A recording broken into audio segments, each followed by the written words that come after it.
Hola, buenas noches Costa Rica. En esta ocasión voy a hablar acerca de Edgar Allan Poe, pero no voy a hacer un recorrido completo en su vida y obra, sino que simplemente voy a comentar algunos detalles dignos de ser conocidos. Y es importante que sean conocidos, ya que esta persona es la más importante en el mundo del género del terror y el horror en todos sus formatos. Y la razón de esto es porque antes de él no había nada y después de él todo comenzó. Lo que entendemos como terror y horror se centraba en lo que son principalmente las leyendas urbanas, lo que en la actualidad conocemos como creepypastas. Y lo más cercano a horror literario era la Divina Comedia de Dante Alighieri. Pero sin embargo, Poe fue el que comenzó, el que innovó, creando lo que nosotros conocemos como el formato actual del terror en la literatura, y también es aplicable para el mundo del cine y también para los videojuegos, ya que antes de Poe el horror se centraba en el suceso extraño, en el fenómeno paranormal, pero sin embargo Poe centró la atención en quien vive el suceso, no en el suceso en sí mismo. Para ser más preciso, yo asumo que todos han leído El Cuervo y El Gato Negro. Si se acuerdan de esas obras, en ellas sucede entre poco y casi nada, pero sin embargo todos sus versos están plasmados de horror, ya que no se centran en lo que están viviendo los personajes, sino que se centran en lo que están sintiendo los personajes. Por ejemplo, es considerado El Cuervo de Poe, que no es un cuento, sino que es una poesía, como la obra magna del terror de todos los tiempos, pero sin embargo, en realidad lo más probable es que sean solo alucinaciones del narrador, que está encerrado en su habitación y no esté sucediendo nada. Tal vez no haya ningún cuervo y tal vez no esté pasando nada en esa habitación, y sean simplemente delirios del narrador, pero sin embargo están narrados con una descripción tan imponente y tan sublime que es prácticamente insuperable hasta el día de hoy. Y estamos hablando de una obra que se escribió a mediados del siglo XIX.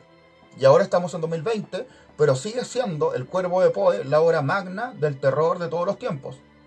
Entonces podríamos decir de que Poe es el precursor de lo que entendemos como una obra psicológica, pero psicológica en ambos sentidos, ya que por ejemplo tenemos una obra como La Caja Oblonga, donde una persona común está describiendo un suceso extraño que vivió, pero también tenemos obras como por ejemplo Berenice, donde el narrador es un enfermo mental, es un psicópata que cometió algo horrible y está escribiendo acerca de la naturaleza de lo que significa su trastorno mental.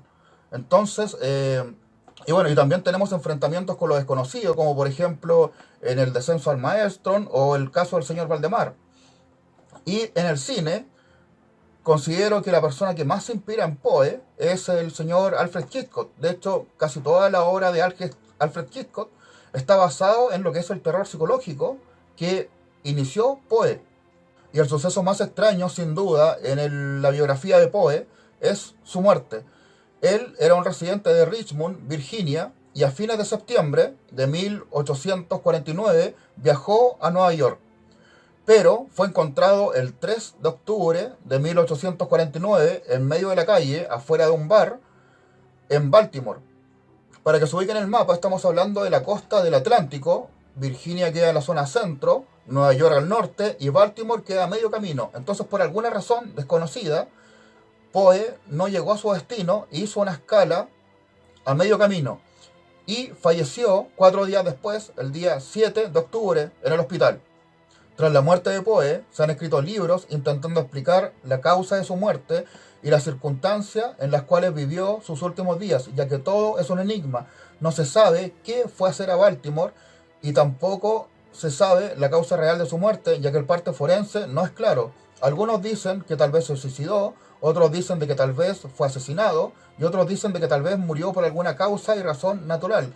La cuestión es que todo respecto a los últimos días de vida de Poe y su muerte es un enigma, casi a nivel de sus obras. Y lo último que es importante de ser dado a conocer es que el señor Walker, que fue la persona que encontró a Poe en la calle y la trasladó al hospital, dice de que por un lado andaba vestido con harapos, que eran unas ropas que no eran las suyas, y por otro lado dice de que su rostro era una mezcla como entre melancolía extrema con miedo. Poe tenía miedo, estaba asustado, y estaba asustado por algo que no fue capaz de explicar, ya que tampoco podía hablar, ya que su miedo era tan intenso que lo único que podía hacer era delirar y balbucear. En otras palabras, Poe, al morir, se transformó en uno de sus personajes, ya que murió en una circunstancia tan incómoda, tan terrible, tan terrorífica como eran sus obras.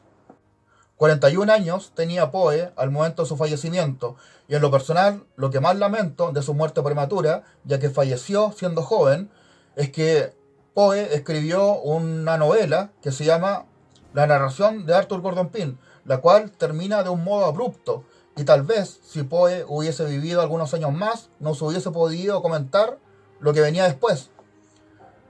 Lovecraft alude a la narración de Arthur Gordon Pym en su obra Las montañas de la locura, pero sin embargo, la verdadera persona que hizo una continuación para esa obra, de modo formal, fue el señor Julio Verne en la obra La Esfinge de los Hielos. Y tal vez el próximo viernes hablaré acerca de él, los misterios y enigmas de Julio Verne. Hasta entonces me despido cordialmente desde aquí, desde Chile. Pura vida. Adiós.